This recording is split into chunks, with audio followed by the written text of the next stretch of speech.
Hey, so what do you guys like think about this meetup group so far?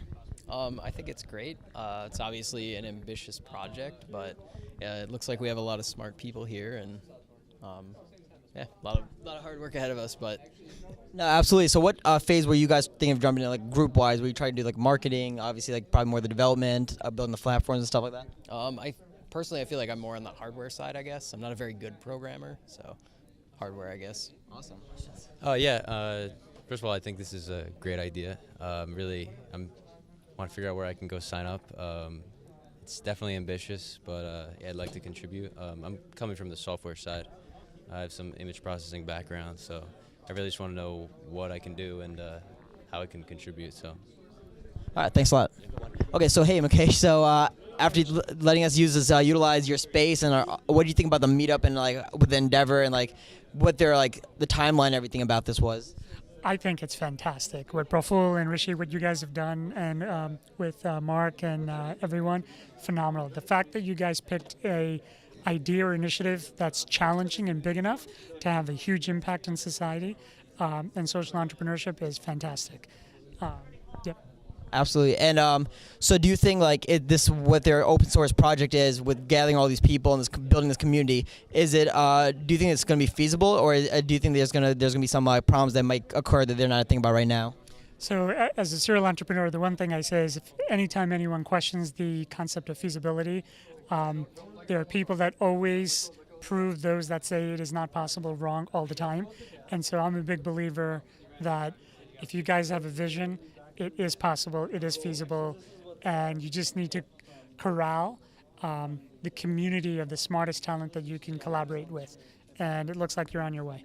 Now that there's so many different kinds of boards, you can pick the appropriate board and communication technology. So what I would really like to see is a board that has a wireless of some type, either even Bluetooth, Wi-Fi, or any of the chosen above, but basically have it in a RESTful interface that your application, whether or not it's an Android device or your laptop, or you're feeding back to a cloud system that's actually building out a virtual model, not a visual model, but simply a data virtual model of what's going on.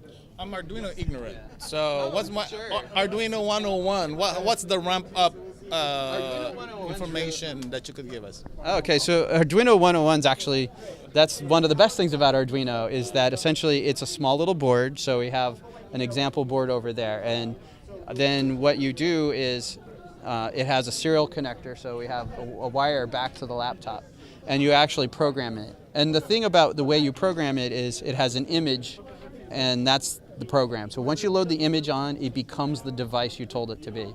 So if you made an Arduino a microwave, all it will be is a microwave. If you tell it to be a self-balancing robot, all it's going to do is self-balance robots.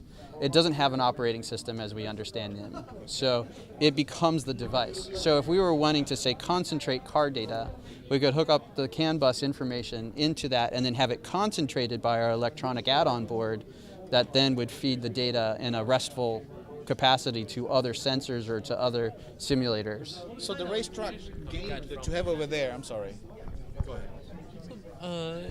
You mentioned the CAN bus. What kind of information can we get from the CAN bus from a car? So that's actually really cool. I recommend taking a look at CAN bus hack.